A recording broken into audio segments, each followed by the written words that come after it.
북중러 3자 협력의 의의와 파장. 안녕하세요, 여러분. 오늘은 국제 정치의 판도를 바꿀 수 있는 매우 중요한 이슈를 다뤄보려고 합니다. 바로 북한, 중국, 러시아 간의 3자 협력에 대한 이야기입니다.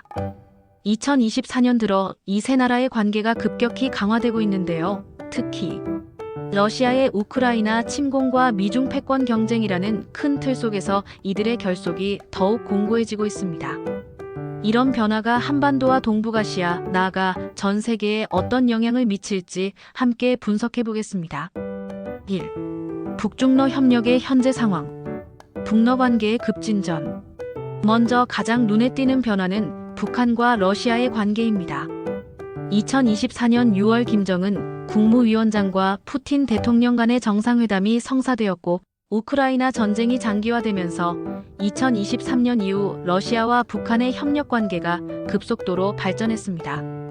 2024년 1월 최선희 외무상이 방러하여 푸틴 대통령을 예방했으며, 이후 러시아 문화부 차관, 정보 및 검찰기관 기관장 등의 방북과 북한의 군사외무수산 체육경제교육보건임업 농업과학기술 관계자 방러 등 전방위 인사교류가 지속되고 있습니다.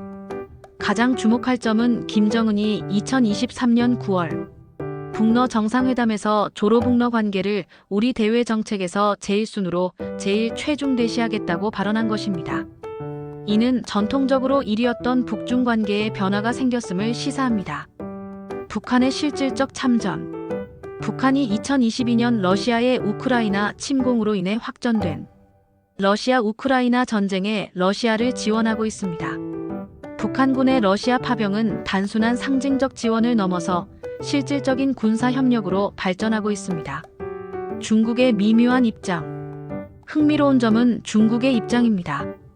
연초 성사된 중러 외무장관 전화회담 후 발표 내용을 보면 러시아 외무부는 한반도 주변 정세를 논의했다고 밝힌 반면, 중국 외교부는 국제지역 문제에 대한 의견 교환으로 한반도를 특정하지 않았습니다.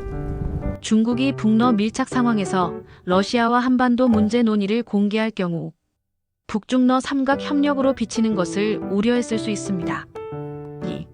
3자 협력의 동력과 배경. 공통의 적 미국 주도 질서에 대한 도전.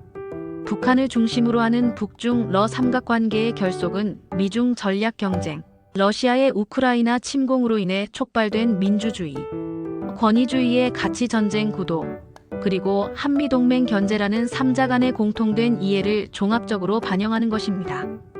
이 세 나라는 모두 미국이 주도하는 국제 질서에 도전하고자 하는 공통점을 가지고 있습니다. 중국은 경제적 부상을 바탕으로 기존 패권에 도전하고, 러시아는 서방의 제재와 고립에 맞서고 있으며, 북한은 체제 생존을 위해 반미연대를 추구하고 있습니다. 각국의 실익. 러시아의 관점. 러시아가 아태 중시 전략을 채택했지만 전쟁이 터지면서 한국과 일본이 제재에 참여하여 협력이 제약받고 있습니다. 이런 변화로 아태 전략에도 수정이 필요하게 되었으며, 중국 의존도를 낮출 수 있는 대안으로 북한의 효용성이 발생한 것입니다. 북한의 관점. 경제 제재로 어려움을 겪고 있는 북한에게 러시아와의 협력은 새로운 경제적 생명줄이 되고 있습니다. 특히 에너지와 식량 지원, 그리고 군사기술 협력을 통해 실질적 이익을 얻고 있습니다. 중국의 관점. 중국은 미국의 견제를 받는 상황에서 러시아와의 협력을 통해 서방의 압박에 대응하고 있습니다. 북한 문제에서도 중국은 완충지대로서의 북한의 가치를 재인식하고 있습니다. 3. 신냉전 구조의 형성. 진영화의 가속화. 북러 관계 밀착은 신냉전 체계의 일부로 분석되고 있습니다. 중국, 러시아, 북한, 이란 등 서방을 중심으로 한 국제 질서를 변경시키고자 하는 세력이 진영화되고, 새로운 국제 질서까지 출현되고 있다는 주장까지 있습니다. 이는 단순히 세계국의 협력을 넘어서 반서방 진영의 형성을 의미합니다. 여기에 이란, 시리아 등이 가세하면서 권위주의 국가들의 연대가 구체화되고 있습니다. 기존 국제 질서의 도전. 기존의 국제 질서는 유엔 안전보장이사회와 세계무역기구의 상소기구의 고착 상태, 그리고 러시아 우크라이나 침공 등으로 심각한 도전을 받고 있습니다.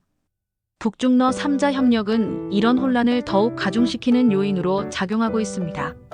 4. 한반도와 동북아에 미치는 영향, 한국 안보에 대한 직접적 위협.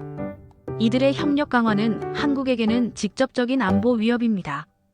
여러 측면에서 양과 질이 유리한 협력이 이루어지고 있는 것으로 분석되는데, 이러한 현황은 사실 한국의 안보를 위협하는 요인으로 작용합니다. 특히 북한이 러시아로부터 고도화된 군사 기술을 지원받을 경우 한반도의 군사 균형에 큰 변화가 올 수 있습니다.